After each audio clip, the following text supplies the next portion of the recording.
Hello दोस्तों, मैं चांद आपका स्वागत करता हूं आपके अपने यूट्यूब चैनल चांद मैथमेटिक्स में। इस वीडियो में मैं बहुत ही महत्वपूर्ण वैसे सवाल जो एसएससी में बार बार पूछे जाते हैं, चाहे वो सीजीएस हो, चाहे वो सीजीएल हो, चाहे वो एमटीएस हो, हर बार किसी भी, चाहे वो जेईई हो, किसी भी एग्जाम में वो पूछे गए सवाल जो बहुत महत्वपूर्ण भी है और बार बार रिपीटेड है, वैसे सवाल को लेकर के मैं आया हूँ। अगर ये वीडियो आपको अच्छा लगे तो आप इस वीडियो को लाइक कर दें और इस चैनल पे अगर आप नए हैं तो इस चैनल को सब्सक्राइब कर लें और बेल आइकन को दबा लें। ठीक है, एक और बात, अपने दोस्तों को शेयर करें, अपने रिलेटिव्स को शेयर करें, उनसे जले नहीं, क्योंकि उनको भी सीखने का पूरा हक है। ठीक है, फिर शुरू करते हैं।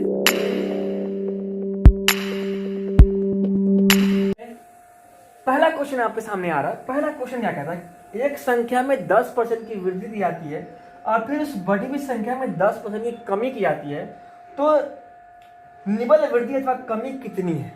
वृद्धि अथवा कमी कितनी है? ऐसे क्वेश्चन में बहुत सारे बच्चे कंफ्यूज के जीरो मारते हैं कि अरे यार 10 बढ़ा होगा और 10 घट गया होगा तो जीरो के बराबर हो गया होगा, 0% मार देते हैं, आंसर हो जाएगा। खुशी खुशी घर आते हैं और देखते जा आंसर तो कुछ और था, हम मार के कुछ और आ गए। तो कैसे बनाएंगे? देखिए, मैंने इस पर आपको क्वेश्चन ही बताया था पिछले वीडियो में, देखेंगे। पहले बढ़ा है कि पहले घटा है? पहले बढ़ा है 10 तो बढ़ा दिए, और फिर क्या किया है, 10% कम कर रहा है तो -10, प्लस माइनस माइनस 10 गुने 10 बटा 100। ये जीरो से ये कट गया, 10 में से 10 गया तो जीरो, ये जीरो से जीरो कट गया, ये जीरो कट गया। अब यहीं पे बच्चा क्या करता है कि इसमें तो पूरा कट गया, अब तो कुछ बचा ही नहीं, आंसर तो जीरो होगा, बिल्कुल भी नहीं। यहाँ 1 गुने 1 माइनस में बच गया 1%। माइनस का मतलब क्या होता है, कमी। कितना कमी हो गया, 1%, या कमी आ गया। बात में समझ गए? कोई दिक्कत समझ में आ गया? तो ऐसी गलती आप नहीं ना करोगे। चलिए, अगला क्वेश्चन कहता है कि संख्या का 32% के 17% से 120 अधिक है। क्वेश्चन आपके सामने है, तो संख्या का मान क्या होगा? मतलब किसी संख्या का, मतलब उसी संख्या का 32% और उसी संख्या का 17%, इसका वैल्यू कितना है, कितना अधिक है? यहाँ पे परसेंटेज में कितना अधिक है, तो यहाँ से 15 अधिक है ना, 15 अधिक।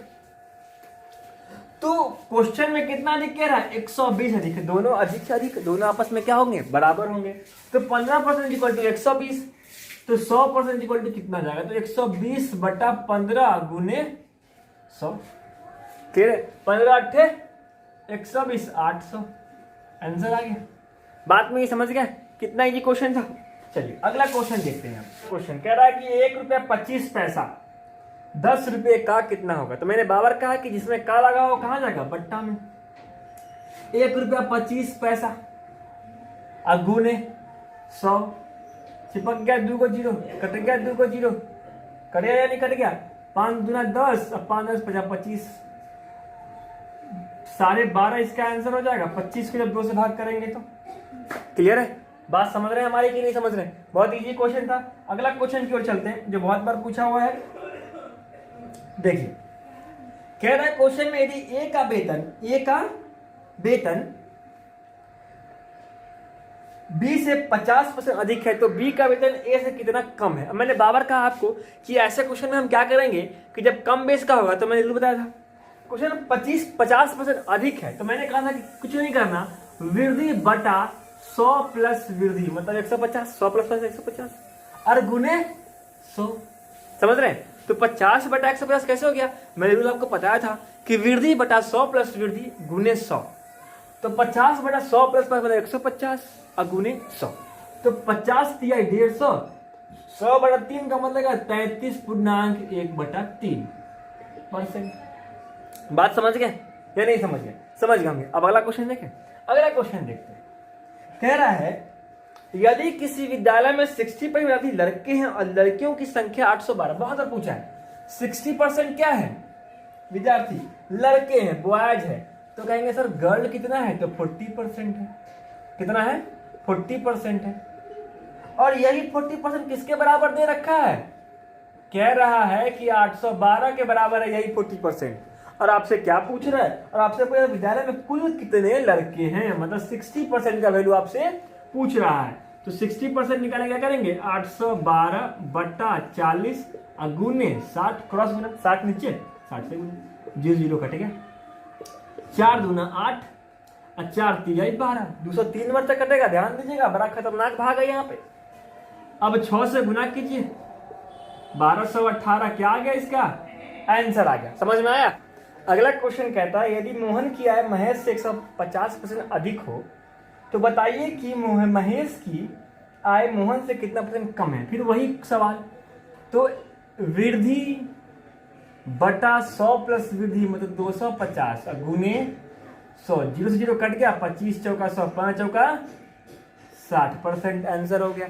बात समझ रहे हैं हमारी, बहुत इजी मेथड है बच्चा वाला क्वेश्चन। चलिए आप अगर क्वेश्चन लिखते हैं बहुत प्यारा सा, कह रहा है क्वेश्चन में कि एक संख्या में पहले 20% बढ़ाया गया और पुनः 20% बढ़ाया गया, तो प्लस प्लस प्लस 20 गुने 20 बटा 100, 20 20 40 और 2 दूना 4, 44% का रिजल्टेंट वृद्धि हुआ। कह रहा है कि 20% की वृद्धि करने के बाद इसे कितना % कम किया जाए ताकि प्रारंभिक संख्या के बराबर हो जाए। तो फिर यह वृद्धि और कम करना है, फिर वही बात, वृद्धि बटा 100 प्लस वृद्धि और गुने 100। समझ रहे हैं हमारी बात।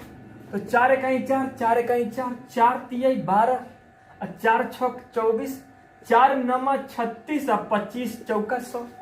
25 से 11 ये कितना होगा बताइए, 25 को 11 से गुना करेंगे तो हो जाएगा 5 7 और 2 बटा 9। कोई दिक्कत, समझ रहे हैं। जब इसको तोड़िएगा तो क्या आएगा, 30.5 बटा 9%, 30.5 बटा 9%। समझ में आया कैसा आएगा, 9 27 और 5 बच जाएगा। क्लियर है, समझ में आ गया। चलिए अब आगे चलते हैं। के मूल्य में 20% की कमी होने से कोई उपभोक्ता 120 रुपये में 3 किलोग्राम चीनी अधिक खरीदता है, चीनी का प्रारंभिक मूल्य क्या होगा। अब ऐसे सवाल को मैंने क्या कहा था कि जो रुपया दिया हुआ है कितना % कम गया, 20%, तो उसका 20% निकाल दो आप, कितना हो जाएगा 12 गुना 24। तो जो आया वो क्या हो गया पता है, वो आपका हो गया 3 kg का दाम। तो 1 kg कितना जाएगा, 3 8 24 मतलब कि 8 रुपया। तो 8 रुपया क्या है, ये हो गया अभी का दाम घटने के बाद, 20% घटने के बाद। तो 20% घटने से पहले कितना था, 20% घटने से पहले कितना था। आप बताइएगा सर क्या करें। तो 100 मान के चल रहे हैं कि उसको 100 रुपया का वो सामान होगा, तो 20 कमने का कितना बच जाएगा 80। तो 80% का वैल्यू आ गया 8, तो 100% का वैल्यू कितना हो जाएगा, ये काट दीजिएगा आप, तो कितना जाएगा 10 आ जाएगा, 10 रुपया। कैसा जाएगा देखिए, 10 का वैल्यू 1 तो 100 का वैल्यू 10 रुपया, आसानी से आ गया। बात समझ में आया कि नहीं आया। बिल्कुल। जोसेफ की आय को 10% कम किया गया, यदि उसकी आय को पूर्व स्तर पर लाया जाए तो उसमें कितना पैन के बढ़ोतरी करना होगा। फिर वही 10 की कमी किया तो 10 बटा 100 माइनस 10 मतलब 90 और गुने 100। अब देखिए 100 बटा 9 मतलब 11 नंबर 99 और 1 100 आगे आपका आंसर। बात समझ रहे हैं हमारी, कोई दिक्कत, समझ में आ रहा है। चलिए अब देखते हैं जनसंख्या वाला क्वेश्चन। कह रहा है कि एक शहर की वर्तमान जनसंख्या 26,010 है, उसमें प्रत्येक वर्ष 2% की वृद्धि की जाती है। कितना की, 2% की।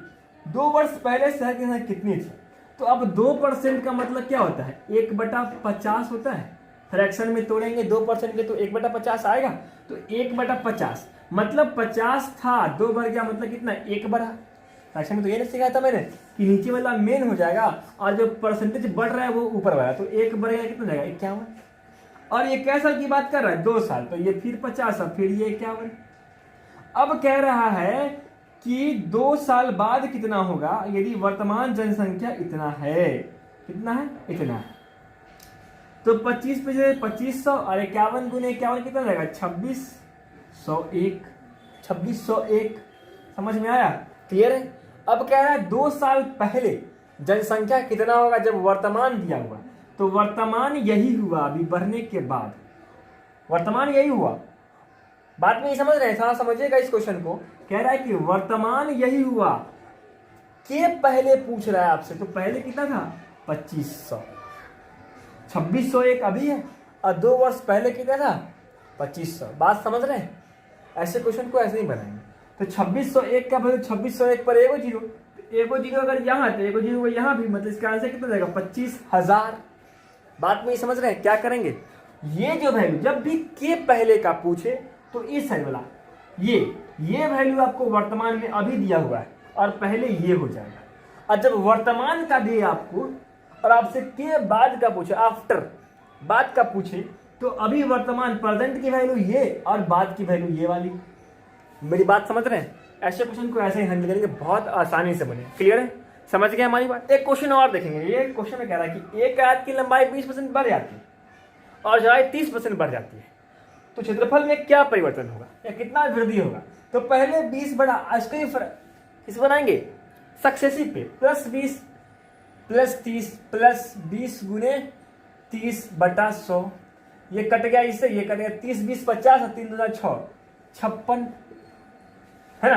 30 20 50 3 2 6 50 6 56%। यही हो गया आपका आंसर। बात में समझ गए? तो इसका जो क्षेत्रफल वो कितना बढ़ जाएगा? 56% बढ़ जाएगा। क्लियर है? समझ रहे हैं हमारी बात? चलिए अगला क्वेश्चन देखते हैं। अगला क्वेश्चन कह रहा है कि 75%, एक आदमी अपनी आय का 75% खर्च करता है, तो 100 में 75 खर्च करता, बचा कितना? तो 100 आय रहा होगा उसका, 75 एक्सपेंड कर दिया, खर्च कर दिया, तो सेविंग कितना किया होगा? 25 रुपए की। सेविंग कितना किया होगा? 25 रुपए की। अब कह रहा है उसकी आय 20% बढ़ गई, तो 100 था 20 बढ़ गया, कितना हो गई? 120। और उसका व्यय 10% बढ़ गया, खर्च 10%, तो 75 का 10 कितना हो जाएगा? 7.5। तो 7.5 जोड़ देंगे तो कितना हो जाएगा? बताइएगा आप हमको। कुछ नहीं सर, 82% कितना जाएगा? 82%। तो 82.5% हो गया। अब कह रहा है तो उसका सेविंग कितना बढ़ा? तो अब बताइए 120 में वो खर्च कितना कर देता है? 82 रुपया 50 पैसा। तो कितना सेव कर रहा है? घटाएंगे इसको, तो 10 में से 5 गए तो 5 और 9 में से 2 गए तो 7। 9 में से 2 गए तो 7। अब 1 में से 8 गया तो 3, 11 में से आ गया 3, मतलब 37.5 क्या हो गया? उसका नया सेविंग हो गया। कितना बढ़ गया? बताइए तो। 12.5 बढ़ा कि नहीं बढ़ा? बताएंगे तो 37.5 में से 25 जाएगा तो कितना जाएगा? 12.5। अब बटा 25 क्यों? क्योंकि हमको 100% में निकालना है, तो गुने 100 बटा 1 0। 25 5 125, 1 0 से 1 0 बढ़ गया, 10 5 50%। मेरी बात समझ गए? वैसे भी कह सकते थे कि 25 का आधा ना 12.5 है, सीधा 50% बढ़ा होगा, आसानी से कह सकते थे, लेकिन मैंने आपको निकाल के दिखा दिया। समझ में आ गया मेरी बात? अभी के लिए लेते हैं। ये आपका बहुत ही इंपॉर्टेंट क्वेश्चन सब था। फिर हम नेक्स्ट वीडियो में मिलेंगे और ये मजेदार क्वेश्चन भी करेंगे। तब तक के लिए देखते रहिए आपका अपना चांद मैथमेटिक्स, और इस वीडियो को लाइक करिए, शेयर कीजिए और इस चैनल को सब्सक्राइब कीजिए। ठीक है, फिर घर पे रहिए, सुरक्षित रहिए। Thank you.